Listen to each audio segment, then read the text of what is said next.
dominated possession in the half, over 75%. Crystal Palace, Farah, yet to have a shot on target. Is this the sort of game that you expected this evening? I think so. I think we knew Crystal Palace would try and sit back, make it difficult for Chelsea and see if they could break them down. I think Crystal Palace in possession have been a little bit sloppy. I think Chelsea have been a bit rushed in their final third play. But I think the scoreline was a predictable one. We knew Chelsea would probably go in at the half, ahead. They have. Crystal Palace have a lot to do in the second half. It was all about a reaction for Chelsea coming into this one, Anita. A lot of changes. Have you been impressed with those link-ups and those relationships that you've seen in the first half from Chelsea? Yeah, definitely. I think it's been nice to watch Baltimore in a different position, higher up the pitch, in the front three, in the right-hand side, connecting with, Jean-Francois and Aggie Beaver-Jones and finding that rhythm, the connections to get in the final third, get balls in the box. I think the quality can be upped a little bit in the final third. And this is an opportunity for them to really demonstrate being clinical and ruthless. Mm-hmm. And I think they didn't really do that in the first half. They've been comfortable, but we want to see them step it up a gear. Yeah, well, Farah actually was talking about being clinical and ruthless. It took for them to get a penalty for them to get off and running within the 20 minutes. So let's have a look at that, because a definite handball for you? Yeah, I think her arm was outside of her body. I think it was an unnatural position.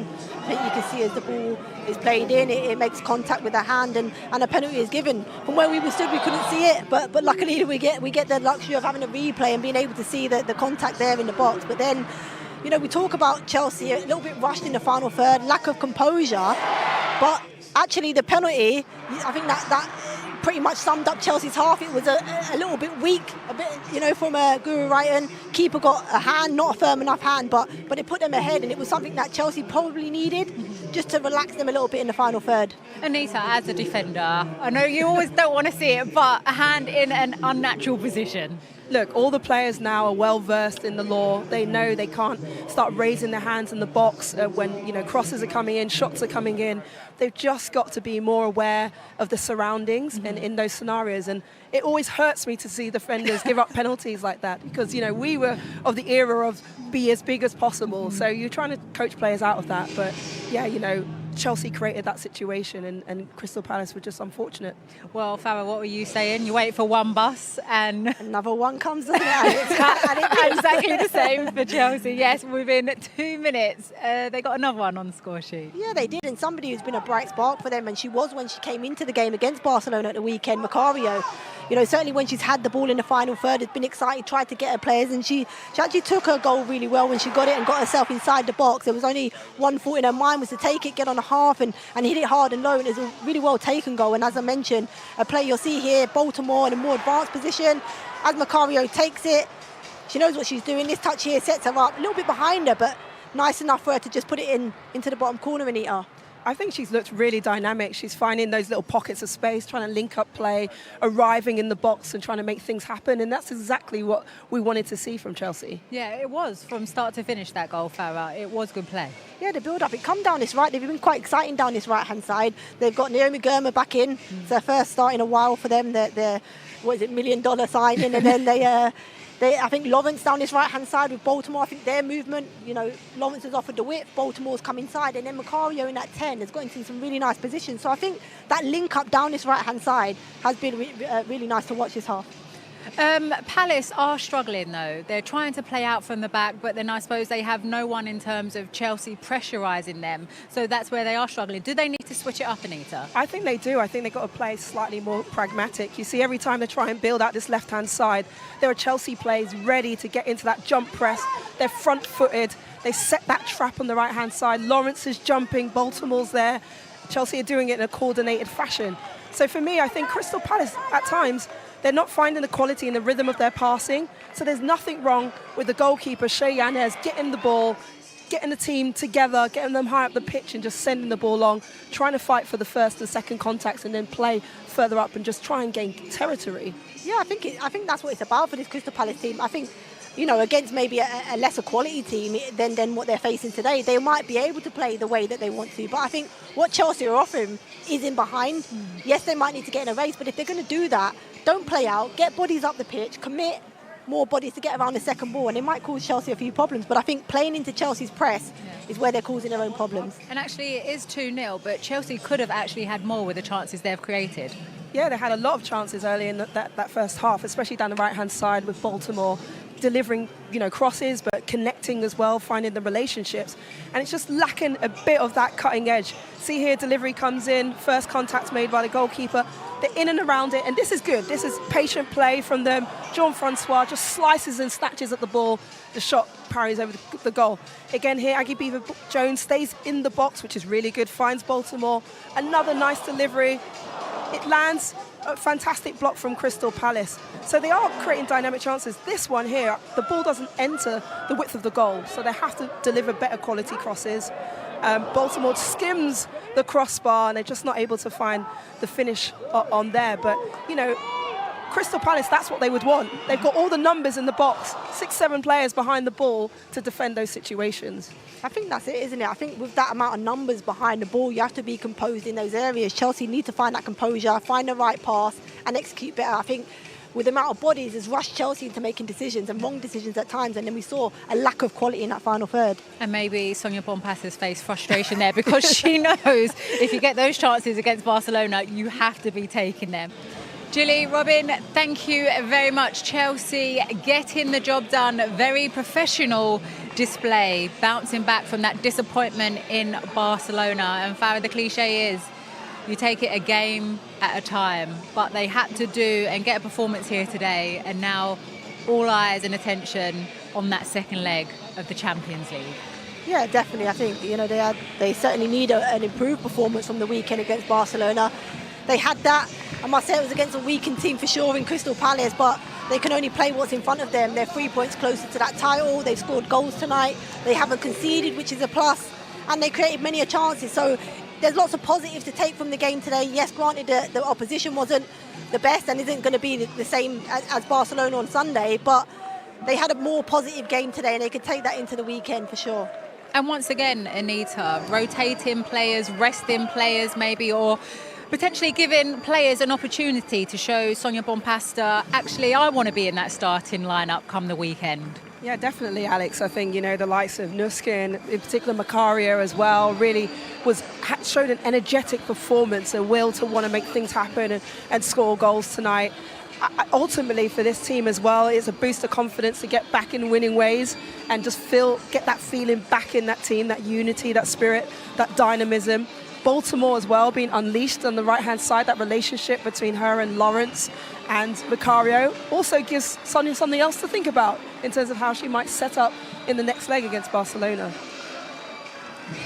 Farah, it's not upbeat in that huddle at the moment. It's not. I think for them it's job done. I think, they needed 3 points from today. Arsenal were closing the gap. There was only a 3-point gap going into this game, so it is job done. They probably know, as I mentioned, Alex, that the opposition today wasn't great, and I don't think Chelsea were, but it was an improved performance. As Anita mentioned, I felt like some of the players that came in today certainly showed a little bit more energy. I felt like the connections were still off a little bit, but that happens when you make that many changes, and they were a little bit rushed in the final third. They should have scored a lot more than what they did today, and maybe that's what they're saying. If we're playing against Barcelona at the weekend and we give up this many chances in terms of in the final third, then we're not going to progress out of the Champions League. So I think that's probably what they're saying. We have to take these chances and we have to be ruthless. I mean, looking at these pictures here, they seem quite downbeaten looking at the players, but I think it's just them more focusing and looking ahead. They knew that they had to put on a professional performance today, and opportunities for players to step in, like Mia Fischel as well, returning, get goals, show Sonia what they're about, maybe, ask some questions about the selection for the next game. But most importantly, they know they have more levels in them.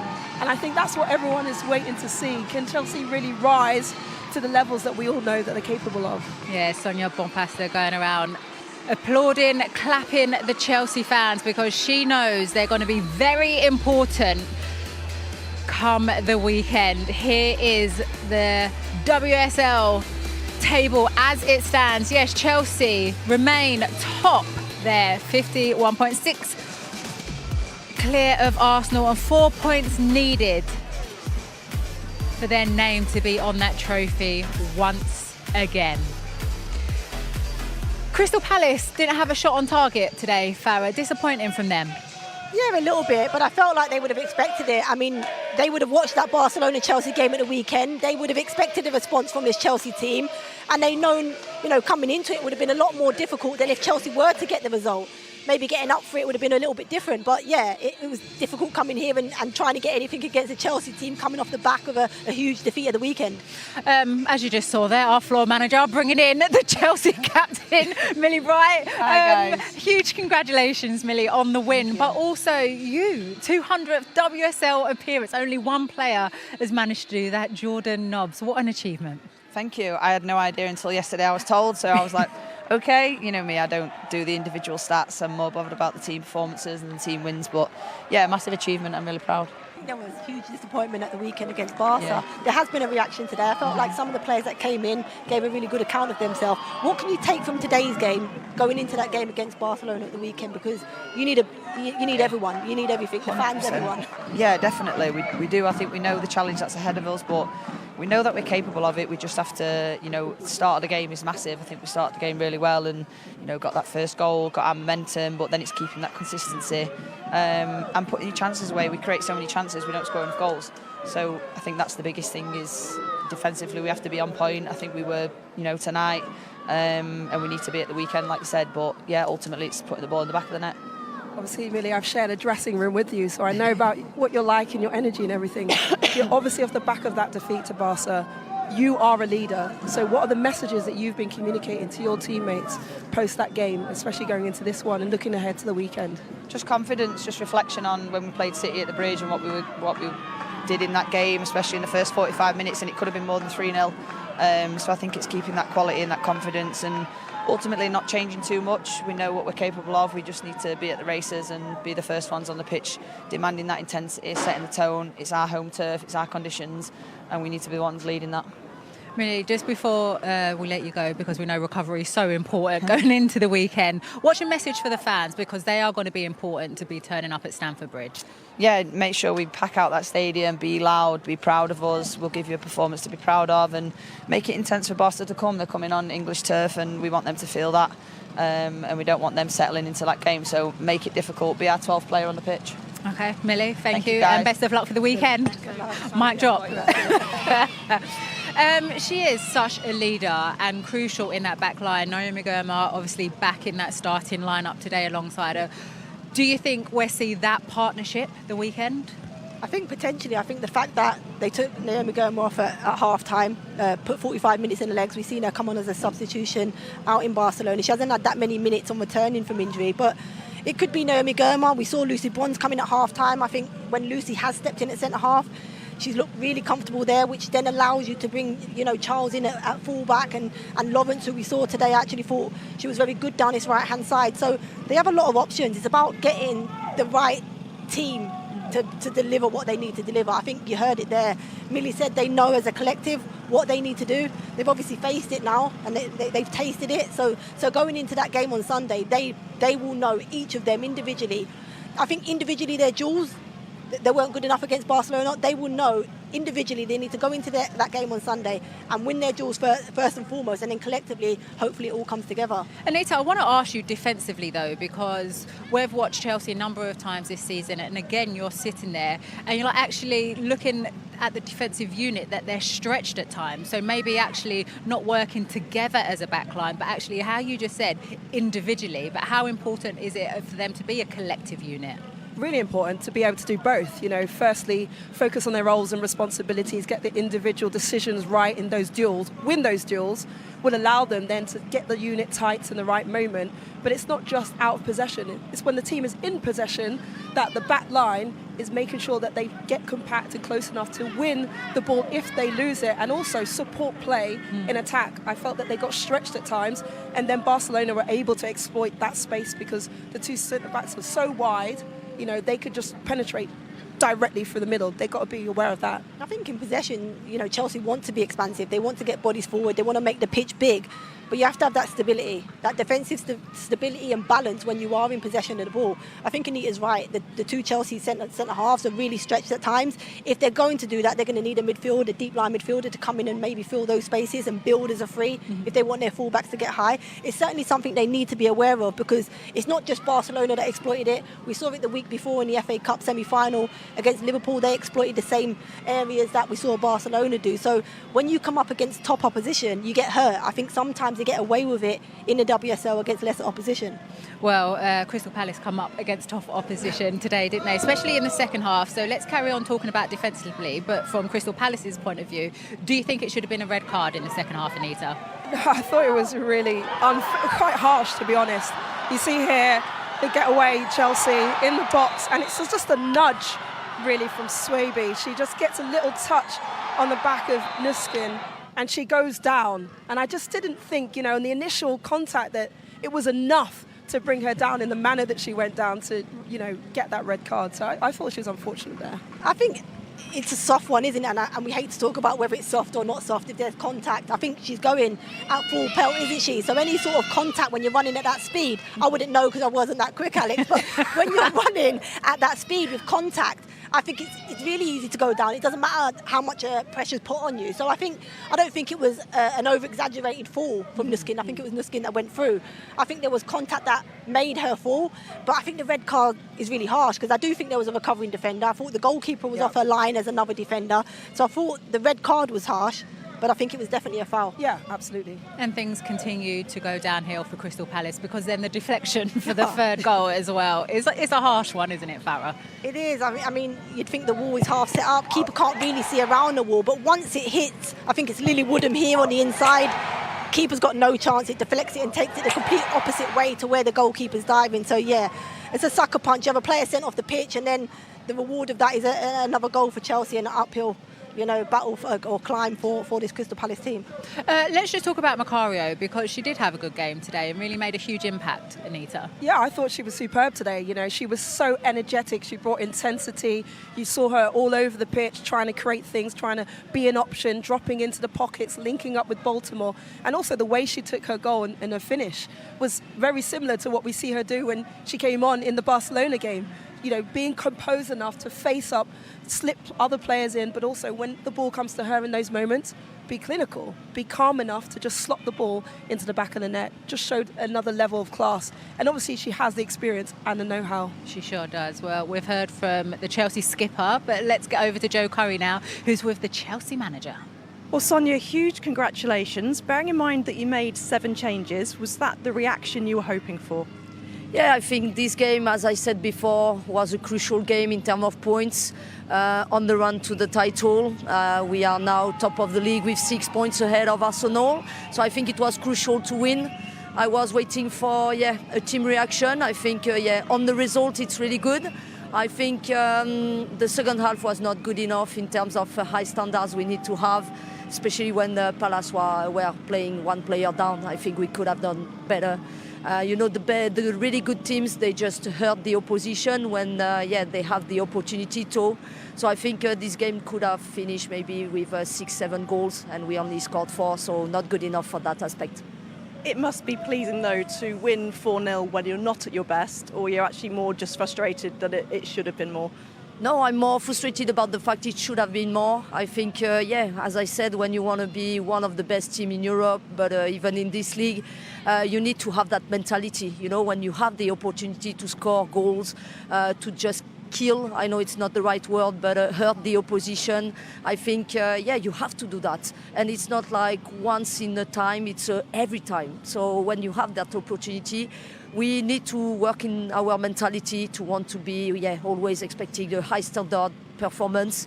And I think, that's what we need to work on. You talk about mentality there. Attention now turns back to the Champions League and that huge match at Stamford Bridge on Sunday. In your career as a player and now as a manager, where does this rank in terms of the biggest challenges that you face trying to turn around that match against Barcelona? Yeah, I think probably the biggest challenge, when I was the manager in 2010, 2022. Oh wow, sorry for that. 2022 with Lyon, we just beat Barcelona 2-0 or 3-1 in the final, and it was a huge challenge. But I think this one will be probably the biggest one in my career as a manager, especially because we need to turn 3 goals up, and also we play against one of the best team in Europe, if it's not the best team. So it will be difficult. But again, I think this game gives us confidence going into the game on Sunday. We'll need to try everything, and we were talking about having a good mentality. I think the right mentality going on to the game on Sunday is just to give everything, give our all, and to have any regrets at the end of the game. Thanks for speaking to us. We'll see you on Sunday. Thank you so much. See you on Sunday. Thank you. Sorry. Actually, so refreshing to hear Sonia Bompastor speak that she wants more, she demands more, and her standards are higher, as are the fans. Players still out signing autographs. And Farrah Williams actually thinks that it will be the biggest shock in women's football if they manage to pull it around. Yeah, I think you can so. at us on the socials if you think different. No, I think so, Alex. I think we just heard Sonia Bompastor there saying that, you know, this Barcelona team, in my opinion, is the best in the women's game at the minute. So to overturn 3 goals without conceding, I think it's difficult. They put Wolfsburg, they scored 10 goals over 2 legs against Wolfsburg. I mean, I don't think that's been done before against Wolfsburg in Champions League football. So this team scores goals, this Barcelona team, and the fact that Chelsea haven't of late been scoring that many. Yes, they did tonight against a 10-player Crystal Palace team, and you heard Sonia say there that in terms of being ruthless and that ruthless mentality against lesser oppositions, they don't show that enough, Chelsea. Yeah. Barcelona do. They go and beat Atletico 6-0. They beat Levante before they come into it 4-0 with 8 changes in their team. They are what you call ruthless. And yeah, I do think it will be the biggest shock. I hope it happens.